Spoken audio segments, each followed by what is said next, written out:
University of Dhaka এত সুন্দর একটা আর্কিটেকচার ডিজাইন করা দেখতেই পাচ্ছেন, খুবই সুন্দর। এটা ডিজাইনটা পুরোটা হচ্ছে আয়রনের উপরে করা, লোহা। আপনি চারপাশে দেখতেই পাচ্ছেন, নিচে খুব সুন্দর একটা আইয়ের মতো করেছে, খুব সুন্দর। এবং পুরো ডিজাইনটা ইনসাইড, এটা একদম ইনসাইড অফ দিস ডিজাইন খুবই সুন্দর পাচ্ছেন। এই দেখেন আশেপাশে ফ্যান্টাস্টিক একটা ভিউ, আউটস্ট্যান্ডিং। উপরের পার্টটাও আউটস্ট্যান্ডিং। এই জায়গায় একটু রুফের মতো করেছে, স্কাই রুফ, খুবই সুন্দর। এবং the lighting it's brilliant, it's gorgeous. আমার এত ভালো লাগছে জায়গাটা। এটা আমি I think I came down here অনেক অনেক বছর পর, এবং এসে আমার খুবই ভালো লেগেছে।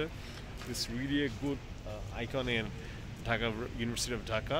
এইটা হচ্ছে ডিজাইনটাও খুব বেশি ভালো লেগেছে। Thanks to the architecture of this place, যে বানিয়েছে এটা। It's really good one. All the best. আরও কিছু নতুন দেখতে চাই। All the way from Dhaka, university of Dhaka.